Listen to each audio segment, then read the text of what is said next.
Olá, tudo bom? Sejam bem-vindos. Eu sou a Babi Kate, muito prazer. Bom dia, boa tarde ou boa noite, dependendo de onde você esteja me assistindo.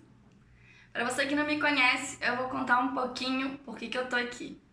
Eu viajei sozinha durante 4 anos pelo mundo. Eu fui para quase todos os continentes, ficou faltando Oceania. Durante esses 4 anos eu visitei alguns países, aprendi muito, fiz couchsurfing, fiz trabalho em troca de hospedagem, me locomovi com transporte público, também peguei carona e tenho muitas histórias para contar. Mas hoje eu não vou contar das minhas histórias, hoje eu vou contar o que mudou na minha vida antes e depois de viajar pelo mundo. Como é que era antes, qual era a vida que eu tinha e como é que é agora, 4 anos depois, quando eu resolvi voltar para o Brasil e voltar para minha cidade, para o Rio de Janeiro e ter uma casa depois de 4 anos. Então fica aí que eu vou contar um pouquinho. Vamos nessa? Então deixa eu me apresentar. Muita gente não me conhece. Como eu já falei algumas vezes, eu sou a Babi. Meu nome, Bárbara Magalhães Kate. Eu sou do Rio de Janeiro. Nasci e fui criada aqui. Eu tinha uma vida normal, aquela vida que a sociedade espera que a gente tenha. Eu fiz faculdade de teatro, não gostei. Fui para a faculdade de administração, adorei. Consegui meu primeiro estágio numa multinacional de petróleo, fui promovida, fui contratada e durante os 4 anos que eu trabalhei na empresa, 6 anos no total, eu sempre fui muito bem avaliada, fui promovida algumas vezes, tinha uma carreira promissora. Eu era casada, eu tinha um relacionamento de 10 anos e também todo mundo não via a hora de quando que a gente ia ter filho. Era sempre a pergunta-chave. Durante as minhas férias, a gente viajava. A gente sempre ia para fazer alguma viagem que a gente gostasse muito, seja no Brasil ou fora. Todos os finais de semana a gente fazia alguma coisa diferente. Feriado a gente costumava viajar também. A viagem ela sempre foi muito importante na minha vida. Desde os 20 anos que eu viajo sozinha. Foi com 20 anos que eu fiz o meu primeiro mochilão sozinha pela Europa. Foi uma experiência incrível e que eu sempre ficava relembrando e sempre que eu tinha a oportunidade de viajar, eu viajava. Com o trabalho, muitas vezes eu ia para outros países fazer treinamento e eu aproveitava e viajava também. Então essa era a minha vida, aquela vida que é normal, que todo mundo busca, almeja ter, muita gente almeja ter essa vida, inclusive eu. Era um sonho e eu estava muito feliz. Eu estava numa empresa reconhecida, eu ganhava bem, ganhava bônus, tinha as férias, tinha um relacionamento legal, fazia tudo o que eu queria fazer, tinha dinheiro, jantava em bons restaurantes, ia para bons hotéis, enfim, estava tudo muito bom. Só que para mim não era o suficiente. Eu precisava de alguma coisa diferente. Eu queria sair da minha zona de conforto. Pelo trabalho, eu tentei ser expatriada, mas não consegui ser expatriada. Então eu decidi que eu ia sair da minha zona de conforto de uma outra maneira, que eu ia viajar, fazer uma viagem que duraria 2 anos, exatamente. Me planejei, me organizei para isso e em 2016 eu comecei. Aí algumas coisas que é interessante pontuar. Quem era eu antes dessa viagem? A Bárbara sempre foi uma pessoa ligada ao social. Eu venho de um colégio, do Colégio de Aplicação da UFRJ, aqui no Rio de Janeiro, que é um colégio focado em humanas, no social, então isso sempre foi presente na minha vida. Eu sempre fui uma pessoa muito ligada à minha família e aos meus amigos, sempre fui de estabelecer fortes vínculos, de sempre puxar, organizar eventos, trazer as pessoas para perto. Eu sempre gostei de viajar, como eu já disse, eu nunca fui de comprar muito. Eu sempre fui mais de ter experiências diferentes do que comprar roupa, comprar objetos. Eu nem carro tinha, por exemplo. Eu usava transporte público, Uber, enfim, N coisas. Então, essa era a minha realidade. Eu já não consumia muito, eu já gostava de viagem, eu já era ligada ao social. Então a viagem, depois de 4 anos, não fez uma mudança assim radical na minha vida. Ela intensificou algumas características e me trouxe uma noção maior do que eu quero para minha vida. Então, só para vocês entenderem quem era a Bárbara. Então, 4 anos se passaram, fiquei sozinha pelo mundo. Eu voltei para o Brasil durante 2 vezes para rever família, amigos. E o que mudou depois de 4 anos? O que muda na vida de uma mulher que viajou sozinha pelo mundo? E como é que é a minha vida hoje? Então é isso que eu vou contar agora. Bem, uma coisa que era certa pra mim, depois de um tempo viajando, era que eu não queria voltar ao mercado de trabalho que eu fazia parte. Eu não queria voltar para um escritório de trabalhar de 9 às 6. Eu não queria voltar para o mundo corporativo. Aquilo pra mim não fazia mais sentido. Então, desde o início, quando eu voltei pela primeira vez, em 2017, eu sabia que eu não queria voltar mais para aquele mercado de trabalho e que eu teria que me reinventar. Então isso era muito claro. Então, quando eu voltei para o Brasil agora, de vez, que foi em outubro do ano passado, outubro de 2019, eu decidi que eu faria um Airbnb aqui na minha casa, porque pra mim ficou muito claro, mais do que nunca, que conexões com pessoas, interação humana, dividir a vida em comunidade era muito importante pra mim. Então eu montei um Airbnb aqui na minha casa para receber pessoas do mundo inteiro e poder continuar viajando sem sair de casa, igual esse congresso. Eu sabia que eu não queria viajar por um tempo, estava um pouco cansada. Imagina, 4 anos, cansa muito viajar assim.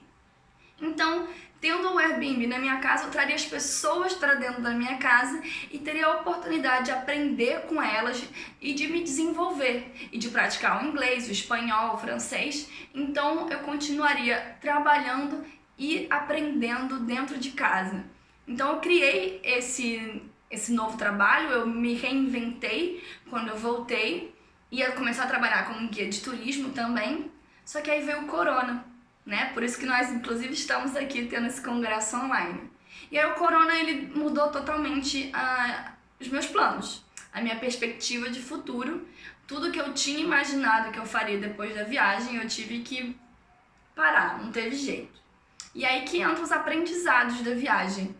Quais foram os aprendizados que eu trouxe para o meu dia a dia e que estão me ajudando não só nessa questão do corona, que é uma questão que pegou para muita gente, mas para outras questões da minha vida. Então, o primeiro aprendizado que eu posso dividir agora é resiliência, né? Até para essa situação que eu acabei de contar. Eu investi dinheiro em um Airbnb, eu investi o meu tempo em ter um novo negócio e de repente veio a situação do corona.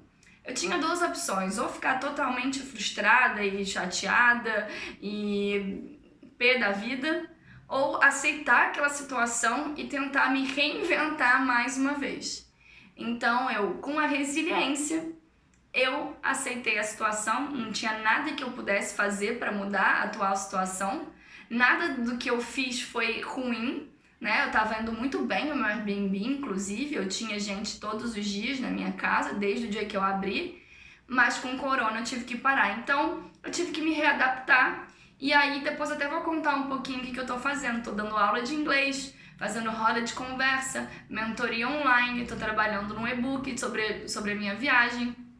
Então, eu tive que me reinventar. Então, a resiliência é uma coisa que você desenvolve muito ao longo da viagem, porque você tem que ser resiliente. Durante uma viagem sem muito planejamento, que era como eu gostava de viajar, o tempo todo novas questões estão aparecendo. Eu lembro uma vez, quando eu estava no sul do Irã, eu queria ir para uma ilha, para a ilha de Hormuz, eu estava em Bandar Abbas e queria pegar o ferry. Só que deu uma tempestade de areia durante 3 dias. E durante 3 dias não teve o ferry que eu queria para poder chegar até a ilha. E aí eu tinha 2 opções. Ou eu ficava frustrada, pé da vida com aquela situação, por não conseguir fazer o que eu gostaria de fazer, ou eu aceitava aquilo e usava aquela situação da melhor maneira possível. Então eu fui na segunda opção, eu fui para conhecer aquela cidade que eu não esperava conhecer, não esperava passar 3 dias lá. Conheci pessoas através do Couchsurfing, fiz grandes amigas, aprendi muito durante os 3 dias de tempestade. Então, a resiliência é uma questão que a gente desenvolve muito ao longo da viagem. E tem também um outro ponto, que não é só olhando o lado negativo. Às vezes a gente está viajando e a gente conhece uma pessoa que está indo por um caminho diferente do nosso. A gente pode ser resiliente, se adaptar ao caminho da outra pessoa, porque, nossa, eu me dei tão bem com ela, por que eu vou pra lá se eu posso ir pra cá? Não imaginava conhecer essa cidade. E aí você vai adaptando a sua viagem conforme as coisas que vão aparecendo ao longo do caminho. Então a resiliência é um aprendizado que eu desenvolvi muito ao longo da viagem e que eu tento trazer para o meu dia a dia aqui no Rio de Janeiro. Uma outra questão que também é muito importante, que eu desenvolvi ao longo da viagem e que também tem me ajudado nessa época de corona, é viver mais o momento presente, não me preocupar tanto com o futuro. Quando eu trabalhava, a gente tem sempre que pensar no futuro, quando que vai ser as férias, aonde eu quero estar daqui a 5 anos, onde eu quero estar daqui a 10 anos, 2 anos. Você faz muito plano para o futuro, que é normal, né? Acho que é esperado da gente isso, e eu sempre fiz. E aí eu acho que essa situação atual escancarou, né? Nós não temos controle de nada. Não adianta a gente se preparar tanto, criar expectativas e se frustrar. Então é muito importante a gente aprender a viver o momento presente. O que a gente pode fazer hoje? E viver o momento presente quer dizer, por exemplo, quando a gente está saindo com um grupo de amigos, ou quando a gente está com a nossa família, estar lá presente, de corpo e alma. Deixar um pouco o celular de lado e poder aproveitar aquelas pessoas que estão no espaço. Quando você estiver comendo, é você comer mesmo, não ficar comendo olhando no telefone. Então existem N maneiras de a gente aproveitar o momento presente. Isso também foi uma coisa que eu desenvolvi muito com a prática da meditação. A gente sempre é sempre ensinado isso. Então isso foi uma coisa que eu desenvolvi muito ao longo dos últimos anos viajando, porque eu nunca sabia muito o que eu ia fazer no dia seguinte e os meus planos podiam ir mudando, como eu falei. Então é importante a gente aprender a viver o momento presente, é importante a gente saber lidar com isso, né? Com as incertezas e saber que a gente não tem controle de nada. E então, viver o momento presente, a resiliência, a empatia. Gente, empatia. Eu sempre fui uma pessoa empática, já era meu. Mas durante a viagem, se você tiver interesse, você aumenta a sua empatia de uma forma inexplicável. Porque a cada momento que você está entrando numa nova cultura e conhecendo novas pessoas, você está entendendo mais o lado do outro. Por que o outro pensa de uma maneira diferente? Por que o outro age de uma maneira diferente? Por que aquela cultura te choca tanto? Então a empatia, se você se permitir, ela aumenta de uma maneira muito incrível na nossa vida. E eu trouxe isso para o meu dia a dia aqui. E você pode desenvolver empatia de N formas. Você pode desenvolver empatia lendo, ouvindo podcast, conversando com a sua diarista, conversando com o seu porteiro, conversando com o motorista de ônibus. Como é que você faz para ir para casa? Quantos trens você pega? Como é que é na sua casa? Saber do outro, tentar se colocar no lugar do outro. É muito importante para a gente ter uma vida mais leve, mais tranquila. Então a empatia, ela realmente é um dos aprendizados mais importantes da viagem, que eu sempre trago para as pessoas que me perguntam. Então, busquem praticar a empatia no dia a dia de vocês. Uma outra questão eu aprendi a ser uma pessoa minimalista. O que era uma pessoa minimalista? É uma pessoa que vive com menos. É a gente questionar as coisas que a gente tem. Faz sentido eu ter isso ou ter aquilo? Né? Tipo, preciso de mais um sapato? Preciso de mais uma calça jeans? Preciso botar na minha mochila de viagem um secador de cabelo? Preciso botar na minha mochila de viagem 3 calças jeans? Então, assim, no início da minha viagem, eu fui com uma mochila de 60 litros mais 10. Depois de 2 anos, eu diminuí para uma mochila de 40 litros. A mochila de 40 litros, ela é uma mochila que é como se fosse uma mala de mão. É carry-on size, então ela vai em cima do avião. Então você economiza inclusive dinheiro, e não tendo que pagar uma mala extra, né? Que hoje em dia muitas companhias aéreas pedem para você pagar a mala extra. Então, você ser minimalista tem várias vantagens financeiras, inclusive, gente, viajar leve é muito mais fácil. Você viajar com uma mochila pequena, que não pesa tanto, te dá uma mobilidade muito maior. É muito mais fácil se locomover. Se você não estiver achando transporte, você pode caminhar. Se você estiver achando transporte caro, você pode caminhar. É muito mais fácil. Se você vai pegar carona, é muito mais fácil você pegar carona com uma mochila pequena e colocar no seu colo do que pegar com uma mochila grande que não tem nem espaço no carro da pessoa.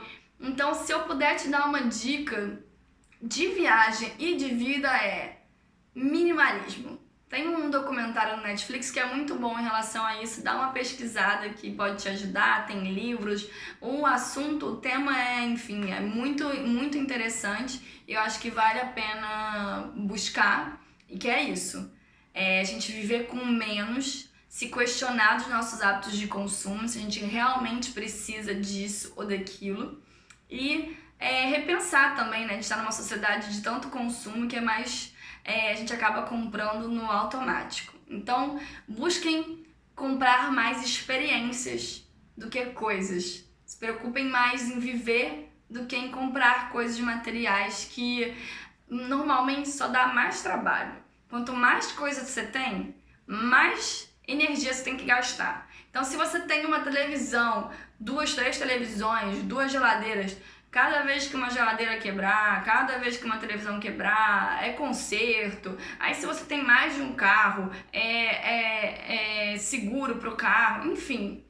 Menos realmente facilita a nossa vida, deixa a vida menos complicada, mais fácil, mais leve. Um outro ensinamento, eu achava que eu tinha que ter começado com ele, mas tudo bem. É um ensinamento muito, muito, muito importante e que eu desenvolvi muito ao longo da viagem, que é a escuta. Muitas pessoas têm muita dificuldade em ouvir o outro. E quando eu digo ouvir, é realmente ouvir. Para pensar nisso, começa a observar. Você ouve quando a outra pessoa está falando, já pensando no que você vai responder para ela, ou você ouve buscando entender o que ela está falando? Você já deu a sua escuta para alguém? Às vezes, uma pessoa só precisa ser ouvida, mais nada. Ela não quer saber a sua opinião, ela só quer botar para fora. Só que hoje em dia, as pessoas, todo mundo quer falar. As pessoas têm muita dificuldade em ouvir. Só que quando a gente está viajando, imagina que cada hora você está chegando num lugar novo. Para você aprender, para você entender sobre aquele lugar, para você observar como funciona aquela cultura e como você vai se adequar a ela, é muito importante a gente ouvir. A gente ouvir e observar. Porque só a gente ouvindo que a gente aprende. No caso de língua não, né? Que a gente tem que falar para praticar. Mas normalmente é ouvindo que a gente vai aprender. Então ao longo da minha viagem eu desenvolvi muito a escuta. E quando eu voltei para o Brasil, eu tive muita dificuldade em ser ouvida. Sempre que as pessoas falavam assim, ai Babi, você tem tantas histórias incríveis, me conta. E eu ia super animada para contar para a pessoa as minhas histórias, porque ela tinha me pedido para contar, me convidou para casa dela, vem, conta suas histórias. Eu começava a contar, aí eu era interrompida. Não, porque quando eu fui, fiz isso e aquilo outro. E aí, como eu aprendi a ouvir, eu ouvia. Aí me perguntava de novo. Era interrompida o tempo inteiro. Então comecem a observar isso, porque a gente não precisa viajar para aprender a ouvir. A gente pode desenvolver a nossa escuta no nosso dia a dia, com os nossos amigos, com os nossos familiares. Então, ouvir mais, falar menos. Não é à toa que nós temos 2 ouvidos e 1 boca, não é mesmo? Então é isso. Esse é um aprendizado super importante da minha viagem e que me ajuda muito hoje em dia no meu dia a dia e que eu aprendo muito mais. Como eu falei no início, eu sempre fui uma pessoa muito ligada à minha família e os meus amigos, então isso não mudou. O que mudou foi que eu fiquei muito mais seletiva com quem eu gasto o meu tempo, meu precioso tempo. Se eu tenho algum amigo ou alguma pessoa que seja próxima a mim, mas que não me gera uma boa energia, que aquela pessoa me irrita facilmente, que eu irrito aquela outra pessoa, eu simplesmente vou me afastar.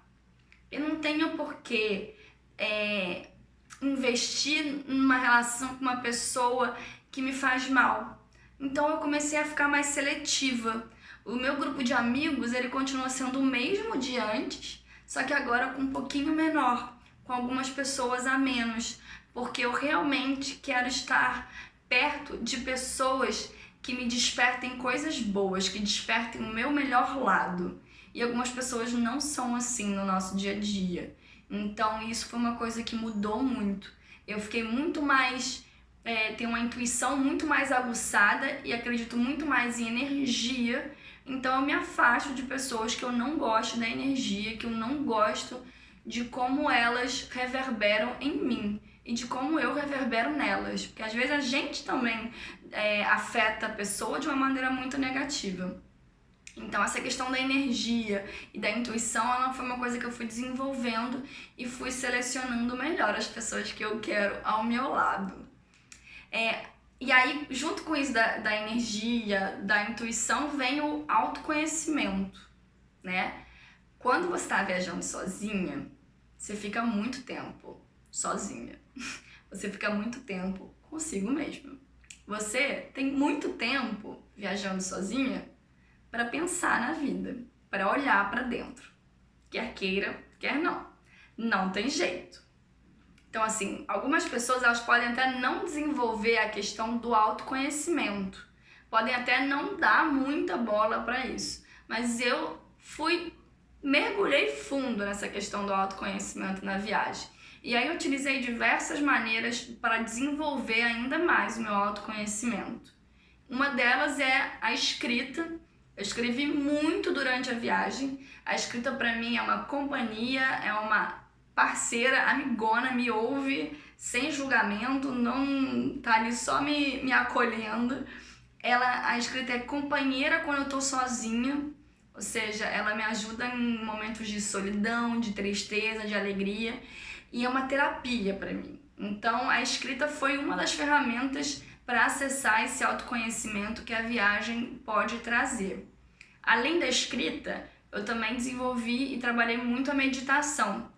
Já praticava meditação desde 2007, mas com a viagem eu acabei me aprofundando mais. Quando eu passei 4 meses na Índia, fiz alguns cursos de meditação, fiz um curso muito interessante chamado Vipassana. Se alguém tiver interesse em se aprofundar no tema, busca, é muito interessante. É um curso que você fica 10 dias em silêncio, só olhando para dentro. É muito interessante porque é você com você mesmo. Você não pode falar, não pode escrever, não pode fazer nada que não seja se alimentar e meditar.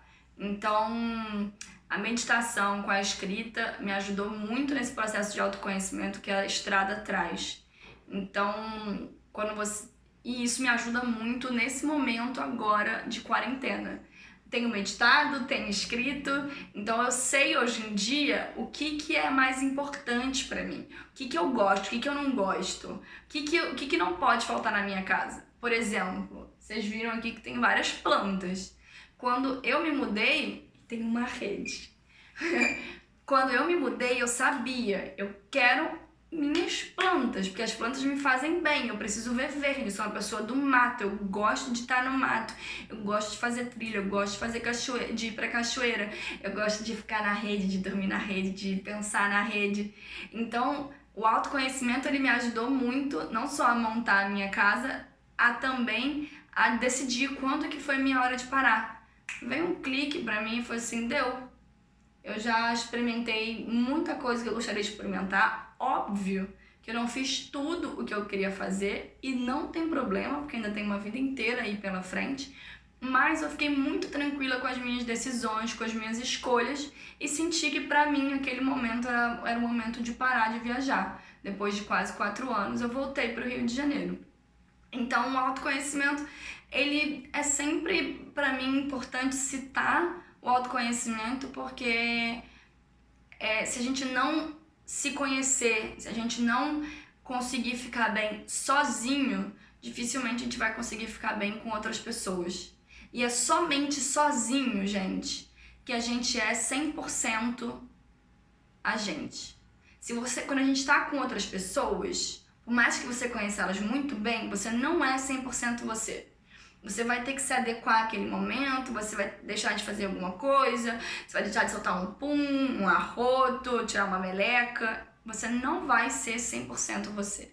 Mas quando você tá sozinho, você é 100% quem você é. Então, por isso que a viagem sozinha, especificamente, ela me trouxe tanto autoconhecimento, tanto isso, quem é a Bárbara quando não tem ninguém olhando? O que eu gosto de fazer quando não tem ninguém me dizendo o que eu tenho que fazer?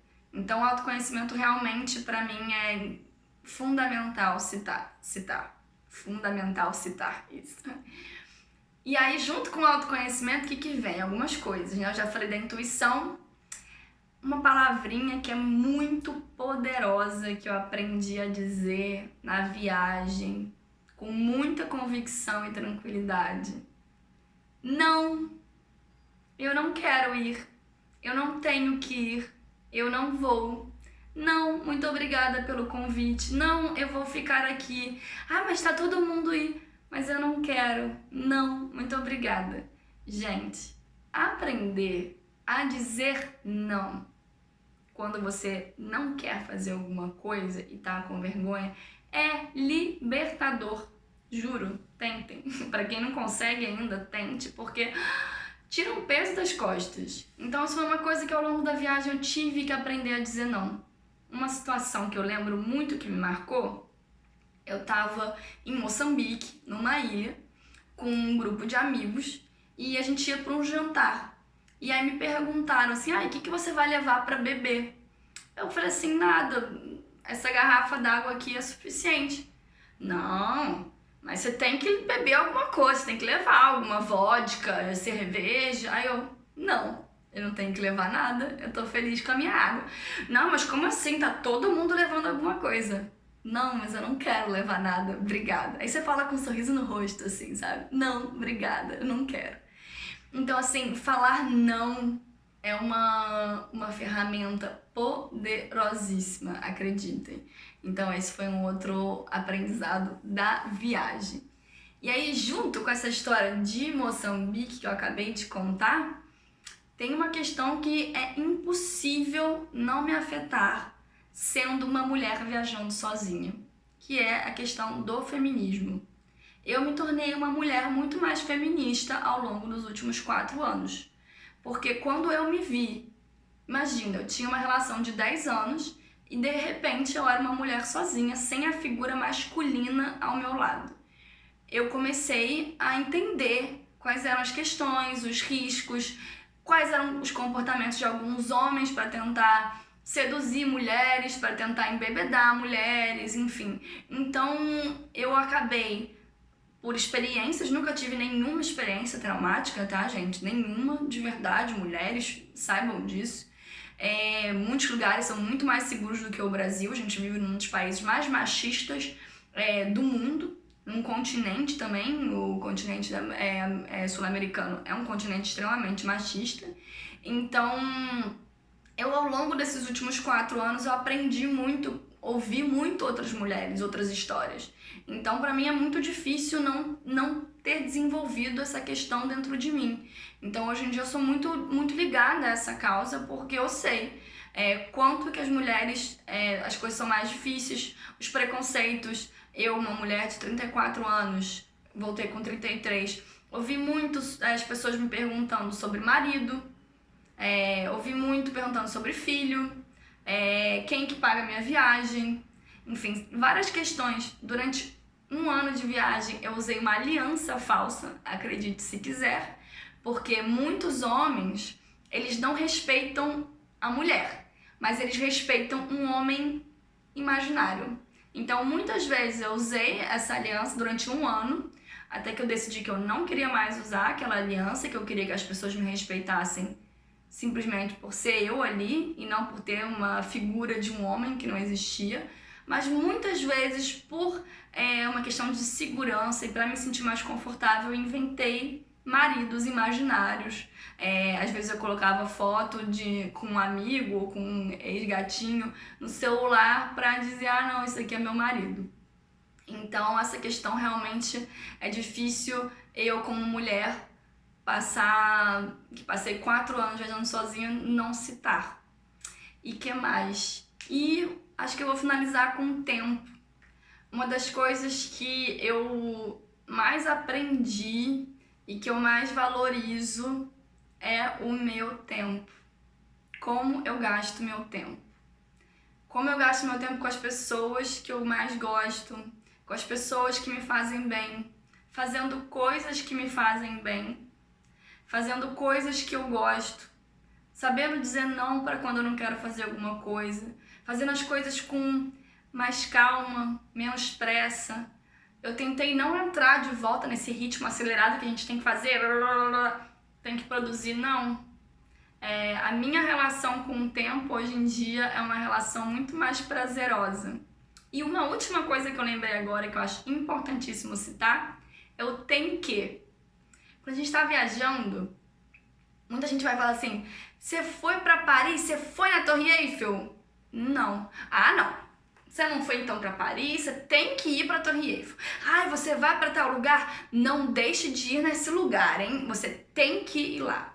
Gente, a gente não tem que fazer absolutamente nada. A gente tem que fazer o que a gente tem vontade. Então, se você está se preparando para a sua viagem, ou no seu dia a dia, não se sinta pressionado pelo que os outros dizem, pelo que sai no Instagram, pelo que sai nos blogs de viagem, dicas de lugares que você tem que imperdíveis. Ótimo se você conseguir, mas cada um tem uma experiência muito única e subjetiva de cada lugar que a gente passa. E pra mim, uma viagem não é sobre lugares, é sobre pessoas. Então, quando você estiver em algum lugar e alguém estiver insistindo pra você que tem que fazer isso, tem que fazer aquilo, tem que, você não tem que nada. Lembre-se de que só você sabe o que é mais importante pra você, do que faz mais sentido pra você. Então, é isso. Acho que eu já falei bastante. Eu espero que vocês tenham gostado. Se vocês me gostaram, manda uma mensagem no Instagram, BabiCade. Vou ter o maior prazer em receber feedback do pessoal que assistiu. Manda mensagem. Eu organizo rodas de conversa. A próxima vai ser no domingo, amanhã, dia 24. Vai ter uma roda de conversa. Normalmente eu divulgo sempre pelo Instagram. Tem na minha bio o link. É uma roda de conversa para o pessoal ouvir. Todo mundo pode falar, mas é super organizado, ninguém atravessa ninguém. A contribuição colaborativa, cada um participa financeiramente como pode. É sempre pelo Zoom. Eu tenho um grupo no WhatsApp para as pessoas que estiverem interessadas em participar, onde eu sempre divulgo, então ninguém fica de fora caso o Instagram acabe esquecendo. Então, se você tem interesse, me manda uma mensagem no WhatsApp, vamos conversar, vem pra roda. Eu tô sempre convidando uma pessoa para participar junto comigo, sempre um tema diferente, que traga um pouco da minha experiência e que possa ajudar, inclusive nesse momento de pandemia. Então é isso, se você gostou, me manda uma mensagem, eu vou adorar dividir com você, eu vou adorar conhecer novas pessoas, eu sou uma pessoa que estou sempre me conectando com novas pessoas. Então é isso, muitíssimo obrigada, obrigada André, obrigada Daniel pelo convite de participar desse congresso. É uma oportunidade muito legal que todo mundo está tendo de ter conteúdo de pessoas incríveis, pessoas que eu admiro e que me inspiram muito, gratuitamente, sem sair de casa. Então é isso, obrigada, um beijo, até mais!